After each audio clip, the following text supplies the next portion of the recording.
6 साल पहले की बात है, यानी 511 साल पहले। शेरोन को वह दिन आज भी साफ साफ याद है। एथेन, जो पढ़ाई के लिए वल्लेजो से कोलंबिया आया था, उसी दौरान शाही परिवार से मिला। एथेन से यह उसकी पहली मुलाकात थी। उसकी मुस्कान ने शेरोन को इतना उलझा दिया कि उसे खुद समझ नहीं आया कि उसके साथ क्या हो रहा है। ऐसा लग रहा था जैसे किस्मत ने ही दोनों को मिलाया हो। एथेन ने शेरोन से वादा किया था। उसे पूरा यकीन था कि यही आदमी उसकी आत्मा का आधा हिस्सा है, जैसे ऊपर से उसके लिए भेजा गया हो। लेकिन फिर अचानक सब कुछ बदल गया।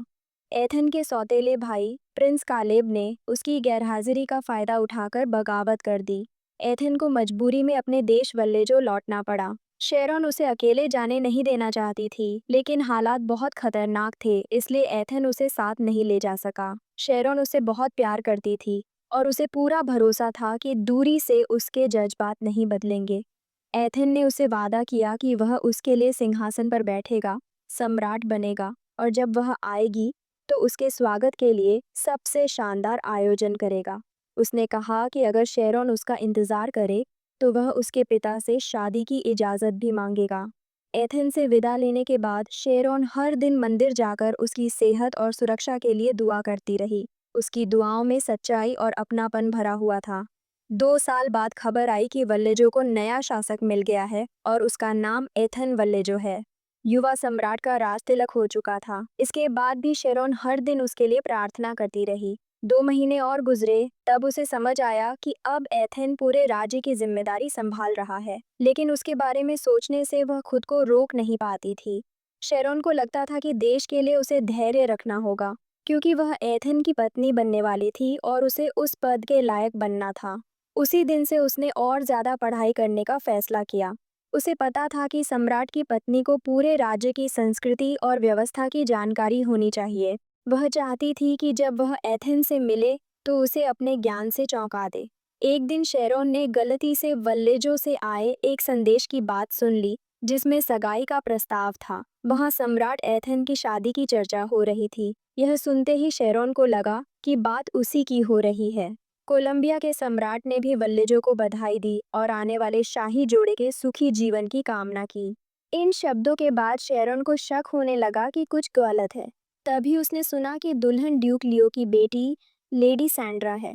यह सुनते ही शेरोन अपने कमरे की तरफ भागी और फूट फूट कर रोने लगी। दाई ने उसे संभालने की कोशिश की, लेकिन उसकी आंखों से आंसू रुक नहीं रहे थे। वह बस यही कह पा रही थी कि एथेन किसी और से शादी करने वाला है। दाई को यकीन नहीं हुआ। उसने उसे शांत करने की कोशिश की और कहा कि शायद उसने कुछ गलत सुना हो, क्योंकि सब जानते हैं कि एथेन कितने समय से शेरोन से प्रेम करता था। लेकिन शेरोन के लिए अब प्यार का कोई मतलब नहीं बचा था। उसका दिल पूरी तरह टूट चुका था। उसके लिए एथेन एक धोखेबाज बन चुका था। उसने अपने ही देश के एक ड्यूक की बेटी से शादी करने का फैसला कर लिया था, और यह बात सिर्फ कोलंबिया ही नहीं, बल्कि पूरी दुनिया जानती थी। शेरोन को नींद नहीं आई। वह खिड़की की चौखट पर बैठी बाहर देखती रही। उसे लगा कि शायद उसने उसकी जीत के लिए ज्यादा दुआएं मांग ली थीं। काश उसने उसके प्यार के लिए दुआ की होती। तभी अचानक दाई कमरे में दौड़ती हुई आई और गुस्से में बोली कि वह तुरंत खिड़की से नीचे उतरे, क्योंकि वहां बैठना बहुत खतरनाक है। नैनी राजकुमारी शेरोन के लिए एक एनोनिमस लेटर लेकर आई। यह पत्र किसी एक एम्बेसडर की तरफ से था, जिसने नैनी से कहा था कि इसे शेरोन तक पहुंचा दे। जैसे ही शेरोन ने पत्र देखा, उसके चेहरे के भाव बदल गए और वह चिल्ला उठी कि यह एथेन का लेटर है। लेकिन सवाल यह था, क्या यह सच में फेयरवेल लेटर था या फिर एम्परर ने अपना फैसला बदल लिया था?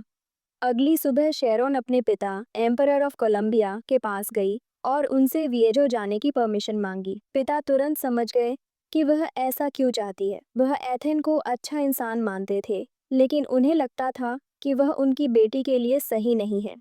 उन्होंने शेरोन को गले लगाया और साफ कहा कि अगर एथेन कभी उसे कॉन्क्यूबाइन बनने का ऑफर दे तो वह इसके बारे में सोच भी न ले। शेरोन ने ऐसा कभी सोचा ही नहीं था, लेकिन फिर भी उसे वहां जाना जरूरी लगा।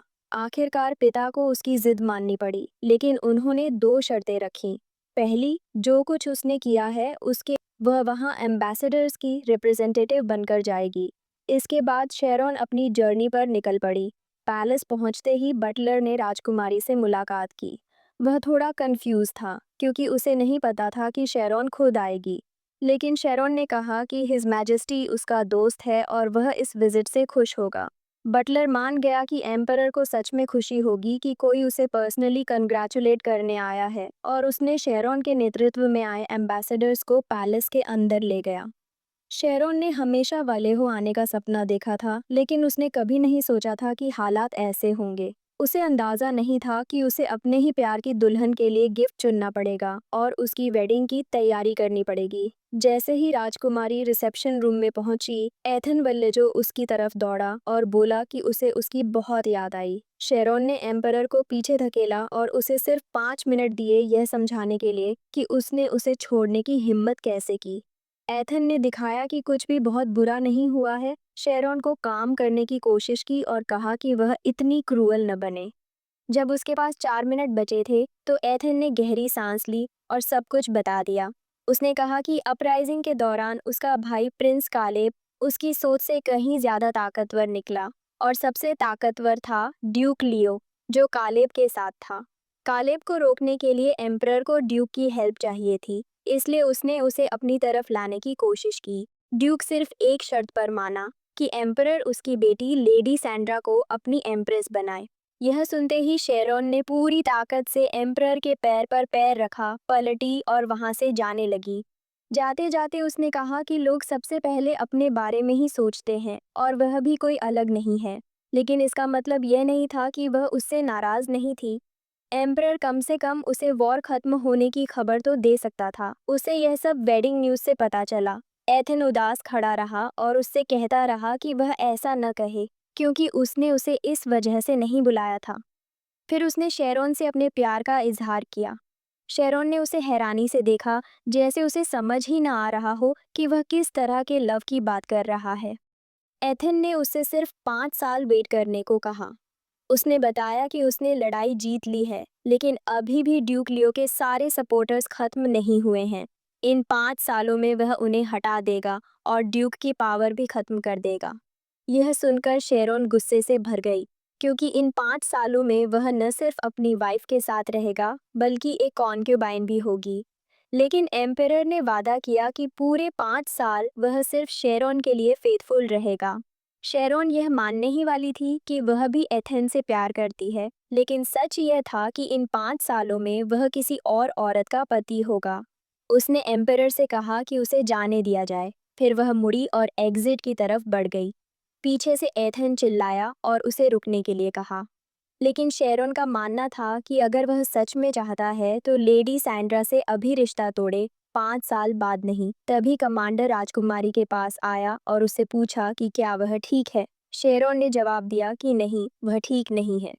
इसके बाद कमांडर उसकी मदद के लिए मेड को बुलाने ही वाला था। कमांडर के जाने से पहले बात की शुरुआत सैंड्रा ने की। उसने कहा कि 2 घंटे पहले शेरॉन और एथेन के बीच जो कॉन्वर्सेशन हुई थी, उसी बारे में बात करने के लिए वह हिम्मत करके आई है। मीठी सी स्माइल के साथ वह बोलती रही।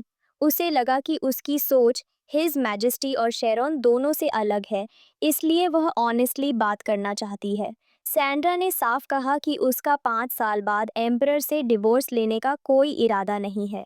शेरॉन ने अनजान बनने का नाटक किया और कहा कि उसे समझ नहीं आ रहा कि सैंड्रा किस बारे में बोल रही है और उसे उनके मैरिटल प्लान्स में कोई इंटरेस्ट नहीं है। इस पर सैंड्रा ने कहा कि यह सब इसलिए नहीं है क्योंकि वह एम्पेरर से प्यार करती है, बल्कि सिर्फ एक वजह है। वह नहीं चाहती कि सब कुछ वही हो जो हिज मैजेस्टी चाहता है। शेरॉन को समझ नहीं आया कि सैंड्रा ने यह सब कैसे सुन लिया, लेकिन इतना तय था कि यह सुनना उसके लिए बहुत पेनफुल रहा होगा। शुरुआत में इस बात ने सैंड्रा की प्राइड को ठेस पहुंचाई थी और उसने 2-3 बार एंगेजमेंट तोड़ने के बारे में भी सोचा। लेकिन फिर उसने ऐसा न करने का फैसला किया। उसे लगा कि अगर वह खुद पीछे हट गई तो वह हिज मैजेस्टी को चोट नहीं पहुंचा पाएगी। शेरन को यह सब सुनकर बहुत बुरा लगा, लेकिन सैंड्रा ने उसे धन्यवाद दिया। उसने कहा कि अगर यह इंसिडेंट न होता तो उसे एम्परर की पूरी सच्चाई कभी पता ही नहीं चलती। बात खत्म करके एम्परर की दुल्हन चली गई और शेरोन के लिए एक छोटा सा गिफ्ट छोड़ गई। शेरोन हंस पड़ी। जब शेरोन ने अगला ग्लास खत्म किया तो उसने सोचा कि एथन ही दुनिया का इकलौता आदमी नहीं है। दुनिया में बहुत से मर्द हैं, उसे उसे भूलने के लिए किसी बेहद हैंडसम और बेहद खूबसूरत चेहरे वाले आदमी से मिलना चाहिए। सुबह शेरॉन की नींद एक अननोन गाय के साथ खुली। उसका सिर बुरी तरह दर्द कर रहा था। ऐसा लग रहा था कि कुछ बहुत गलत नहीं हुआ, लेकिन सच्चाई यह थी कि एम्बेसडर बनकर आई प्रिंसेस ने गार्डन में एक स्ट्रेंजर के साथ खूब शराब पी थी। वह उस आदमी को जगाने की कोशिश करती रही, लेकिन वह नहीं उठा। उसके शरीर से शराब की तेज स्मेल आ रही थी। सिर पकड़े हुए शेरॉन गार्डन से बाहर भाग गई। उसे याद ही नहीं था कि वह आदमी कौन था। शेरॉन को कुछ भी याद नहीं आ रहा था, इसलिए उसने डिसाइड किया कि वह प्रिटेंड करेगी कि कुछ हुआ ही नहीं। लेकिन वेडिंग में पहुंचने पर भी उसे यह डर सता रहा था कि कहीं वह स्ट्रेंजर सामने ना आ जाए। हॉल के मेन हिस्से में बैठा एक आदमी उसे गार्डन वाले स्ट्रेंजर जैसा लगा। शेरॉन सोचने लगी, क्या वह वलेगो इंपीरियल फैमिली का मेंबर हो सकता है? कमांडर राजकुमारी शेरोन की तरफ झुका और धीरे से पूछा कि क्या वह उस आदमी को जानती है, क्योंकि वह लगातार उसी की तरफ देख रहा था। यह सुनकर शेरोन थोड़ी एम्बैरेस्ड हो गई। शायद उसकी सोच सही थी। उस स्ट्रेंजर ने उसे गार्डन में देखा था। वह बैठी हुई अल्कोहल पी रही थी। उसके लिए यह नज़ारा काफी शेमफुल था। वह उसके पास आया और पूछा कि उसे लगता है वह कहाँ है जो इतनी हिम्मत करके ऐसा कर रही है। लेकिन शेरोन जरा भी नहीं हिली। यह बात उस आदमी को और ज्यादा गुस्सा दिला गई। उसके मन में आया कि शायद उसे बेड तक पहुंचा देना चाहिए, लेकिन उससे पहले उसने सोचा कि पूछे कि आखिर हुआ क्या है और किसने उसका दिल तोड़ा है। शेरोन जैसे उसकी बातों पर ध्यान ही नहीं दे रही थी। वह बड़बड़ाने लगी और एथन वल्लेजो के बारे में और उसके लिए अपने फीलिंग्स के बारे में बोलती चली गई। वह आदमी प्रिंस आर्ची स्मिथ था। वह एम्प्रेस का बेटा नहीं था, लेकिन अपनी हैंडसम लुक्स के लिए जाना जाता था। 15 साल की उम्र के बाद से उसका कोई लवर नहीं रहा था और इसका कारण उसका खराब स्वभाव माना जाता था। इसलिए किसी औरत का उससे लिपटना उसके लिए बिल्कुल नया अनुभव था। आर्ची सोचने लगा कि क्या यह लड़की सच में उसे इतना पसंद करती है कि उसे दर्द हो रहा है। लेकिन एक प्रिंस होकर वह पहली मिली औरत से शादी नहीं कर सकता था। वह सब कुछ गलत समझ बैठा था।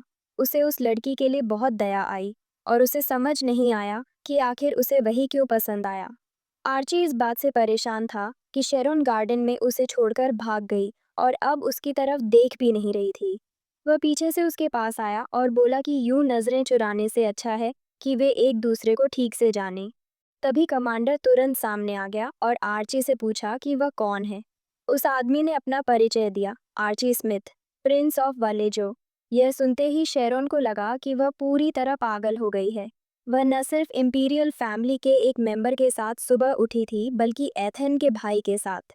शेरोन समझ गई कि अब यह दिखाने का कोई फायदा नहीं है कि कुछ हुआ ही नहीं। इसलिए उसने अपना परिचय प्रिंसेस ऑफ कोलंबिया के रूप में दिया और कहा कि वह वेडिंग में एम्बेसी की रिप्रेजेंटेटिव बनकर आई है। उसे बस एक ही बात से राहत मिली। उसे कुछ भी याद नहीं था और इसलिए वह कुछ जानती भी नहीं थी। शेरोन ने कहा कि वलेहो एक बहुत लवली कंट्री है। इस पर आर्ची ने मजाक में कहा कि यह देश इतना वार्म है कि अगर कोई बाहर भी सो जाए तो भी ठंड नहीं लगेगी। शेरोन बिना सोचे समझे बेवकूफ़ी भरे जोक्स करने लगी, खुद भी नहीं समझ पा रही थी कि क्या बोल रही है। राजकुमारी ने इशारे से बताया कि अब प्रिंस को अपनी जगह पर जाना चाहिए, क्योंकि उसका भाई जल्द ही आने वाला है। आर्ची अपनी सीट की तरफ चला गया और जाते जाते कह गया कि वे बाद में अपनी जान पहचान आगे बढ़ाएंगे। कमांडर यह सब साफ नाराजगी और उलझन के साथ देख रहा था। उसने शेरोन को सलाह दी कि जिस आदमी को वह पसंद करती है उसके सामने अपना असली स्वभाव न छुपाए, क्योंकि जब वह रूड होती है तो और भी ज्यादा अट्रैक्टिव लगती है। कमांडर बनने से पहले गॉर्डन, राजकुमारी शेरन के बड़े भाई का दोस्त था। कम उम्र होने के बावजूद उसकी फेंसिंग स्किल्स और लीडरशिप क्वालिटीज काफ़ी अच्छी थीं, लेकिन शेरॉन की नज़र में गॉर्डन बस उसके भाई का शरारती दोस्त ही था। उसे समझ नहीं आता था कि एरिस्टोक्रेट परिवारों की लड़कियां उसमें क्या देखती हैं। कमांडर ने साफ कहा कि आर्ची आर्ची राजकुमारी के लिए ज़्यादा सूटेबल नहीं है। शेरॉन को सच में समझ नहीं आया कि वह ऐसा क्यों सोचता है, क्योंकि आर्ची काफ़ी हैंडसम था, लेकिन गॉर्डन ऐसे लोगों को अच्छी तरह पहचान लेता था। उसके हिसाब से उस आदमी का कैरेक्टर प्रॉब्लमैटिक था और ऐसा टेम्परामेंट रखने वाला इंसान राजकुमारी के लिए सही नहीं था। शेरोन ने पूछा कि क्या वह एथेन वल्लेजो की बात कर रहा है, जो अभी अभी वेडिंग सूट में रेड कारपेट पर चला था। लेकिन नहीं, इशारा एम्परर की तरफ नहीं था बल्कि आर्ची की तरफ था। शेरोन ने कहा कि उसका मजाक बिल्कुल फनी नहीं है और उसने अपना ध्यान एम्परर की तरफ कर लिया। वेडिंग सेरेमनी हुई, लवर्स ने रिंग्स एक्सचेंज की, वाउज लिए और फिर फर्स्ट किस का समय आया। शेरोन अपने रूम में चली गई। वह बहुत एंग्री थी। पूरी वेडिंग में उसे क्लैप करना पड़ा, गिफ्ट देना पड़ा और आखिर तक सेरेमनी अटेंड करनी पड़ी। प्लेफुल मूड में कमांडर गॉर्डन डोनट्स की प्लेट लेकर उसके रूम में आ गया। शेरोन ने पलक झपकते ही बार डोनट्स खा लिए। गॉर्डन मुंह खोले खड़ा रह गया। शेरोन बहुत गुस्से में थी। वह जितनी जल्दी हो सके घर लौटना चाहती थी। कमांडर ने उसका सपोर्ट किया क्योंकि वेडिंग का ऑब्लिगेटरी हिस्सा तो पूरा हो चुका था। शेरोन ने डिसाइड किया कि वह अगली सुबह चली जाएगी। वह एथेन के सामने साफ साफ कुछ कहेगी और फिर सीधे घर चली जाएगी। अगली सुबह एम्परर समझ नहीं पाया कि राजकुमारी ऐसा क्यों कर रही है, लेकिन शेरोन ने अपने लिए सब कुछ पहले ही डिसाइड कर लिया था। एथेन ने उसे सिर्फ 5 साल वेट करने के लिए मनाया। उसे उम्मीद थी कि शेरोन उसे समझेगी क्योंकि वह भी रॉयल फैमिली से थी। शेरोन ने उसकी बात समझी, लेकिन यहाँ बात फॉरगिवनेस और एक्सेप्टेंस की थी, जो उसे मंजूर नहीं थी। हिज मैजेस्टी अपनी जिद से पीछे नहीं हटा। उसके लिए 5 साल बहुत कम समय था जिसमें वह सारी प्रॉब्लम्स सॉल्व कर सकता था, लेकिन शेरोन के लिए 5 साल बहुत लंबा समय था। ऐसा समय जिसमें एम्परर के पास एक से ज्यादा कॉन्क्यूबाइन और वाइफ होती। वह आदमी जो शेरोन का पहला प्यार था, जिसने हमेशा के प्यार की कसम खाई थी, जिसने वादे किए थे। शेरोन समझती थी कि जब थ्रोन और लव में से किसी एक को चुनने की बात आए तो थ्रोन चुनना ज्यादा समझदारी होती है। शायद एथेन अपना वादा निभा भी ले क्योंकि वह स्मार्ट था और सिचुएशन हैंडल कर सकता था। फिर भी राजकुमारी ने हिज मैजेस्टी से कहा कि वह खुद को उसकी जगह रखकर देखे। क्या वह इंतजार करता अगर शेरोन कॉन्क्यूबाइंस स्वीकार करती और दूसरे आदमियों से शादी करती? कुछ मिनट बाद शेरोन ने उससे कहा कि वह अभी उस सवाल का जवाब न दे क्योंकि वह थोड़ी देर बाद वही सवाल दोबारा पूछेगी और तब जवाब लेगी। वल्लेजो वलेहो की सीमा के पास एक विलेज था। घर लौटते वक्त शेरोन एथिन और उसके पति के बारे में सोच रही थी। लेडी सैंड्रा सबसे बेहतरीन मानी जाती थी। वह पुराने समय से अपने अच्छे कैरेक्टर के लिए जानी जाती थी। कभी किसी स्कैंडल में शामिल नहीं रही थी और उसका फैमिली बैकग्राउंड भी काफी रिलायबल था। वहीं दूसरी तरफ आर्ची अपने रूम में लेटा हुआ राजकुमारी के बारे में सोच रहा था और इस बारे में भी कि उसने उससे दोबारा मिलने को कहा था। वह खुद को यह सोचने से रोकने की कोशिश कर रहा था कि उसे वह पसंद है। आखिर उसे खुद को यही समझाना था कि उसे वह पसंद करती है, न कि वह उसे। प्रिंस खुद को शांत करने की कोशिश कर रहा था।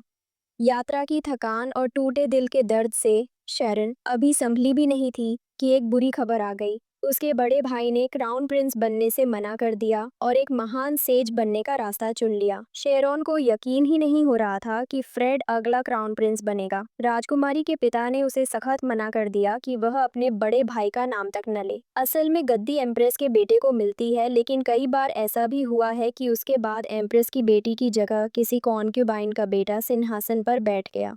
इसके अलावा फ्रेड की एरिस्टोक्रेट्स के बीच अच्छी रेप्यूटेशन थी। शेरोन की मां ने उस समय बहुत दुख झेला था, इसलिए वह नहीं चाहती थी कि फ्रेड एम्परर बने। पिता ने साफ कह दिया कि क्राउन प्रिंसेस फ्रेड नहीं बल्कि शेरोन होगी। सभी एरिस्टोक्रेट्स और आम लोग उम्मीदें उसी पर लगाए हुए थे, एम्प्रेस के बेटे पर, जो एक प्रिंसली फैमिली से था। जब शेरोन के बड़े भाई ने सेज से बात की तो सेज उससे बहुत प्रभावित हुआ। यह बात सब जानते थे। राजकुमारी ने तय किया कि जब तक उसके पिता स्वस्थ हैं, उसके पास फॉर्मल एजुकेशन के लिए काफ़ी समय है। फ्रेड एक आइडियलिस्ट था। वह हमेशा इम्पॉसिबल चीज़ों के पीछे भागता था। क्योंकि गद्दी के लायक सिर्फ उसका बड़ा भाई ही माना जाता था, शेरोन ने कभी उससे जलन नहीं की। लेकिन अब हालात ऐसे बन गए थे कि उसे खोया हुआ समय पूरा करना ही था। उसे टीचर्स के साथ पोलाइट रहना था और अपना एक प्रॉपर स्केड्यूल बनाना था। लेकिन वह फ्रेड से हार नहीं सकती थी। 2 साल बाद शेरोन को हिज मैजेस्टी की मौत की खबर मिली। उन्हें मार दिया गया था। राजकुमारी की जान बचाने के लिए लोगों ने उसे पैलेस में जाने से रोकने की कोशिश की क्योंकि फ्रेड ने पैलेस पर कब्जा कर लिया था और वह उसे पकड़ने की कोशिश करता। मेलोस में, जो कमांडर गॉर्डन के पिता की एस्टेट थी, कमांडर को पता चला कि फ्रेड ने हिज मैजेस्टी की विल में हेर फेर की थी और अब वह अपने समर्थकों पर दबाव डाल रहा था कि वे मूवमेंट्स शुरू करें। शेरोन ने फैसला किया कि अब समय बर्बाद नहीं किया जा सकता। उसे फ्यूडल लॉर्ड्स और हाई एरिस्टोक्रेट्स को बुलाना था और उनसे लॉयल्टी की ओथ दिलवानी थी। गार्ड डिवीजन राजकुमारी के कमांड में थी क्योंकि गॉर्डन उसके साथ था और उसके पास और भी सोल्जर्स बुलाने की ताकत थी, लेकिन उनके पिता का बॉडी अभी उनके पास ही था। अगर कैपिटल में युद्ध छिड़ जाता तो वे लोगों का भरोसा खो सकते थे। एस्टेट में ड्यूक और डचेस इस बात पर चर्चा कर रहे थे कि क्राउन प्रिंसेस को गद्दी दिलाने में उनकी क्या जिम्मेदारी है। डचेस पूरी तरह फर्म थी, लेकिन उसका पति अनश्योर था कि अभी एक्शन लिया जाए या इंतजार किया जाए कि कौन जीता है और फिर उसी का साथ दिया जाए। महिला को पूरा भरोसा था कि अगर वे मुश्किल वक्त में क्राउन प्रिंसेस का साथ देंगे तो वह उन्हें कभी नहीं भूलेगी।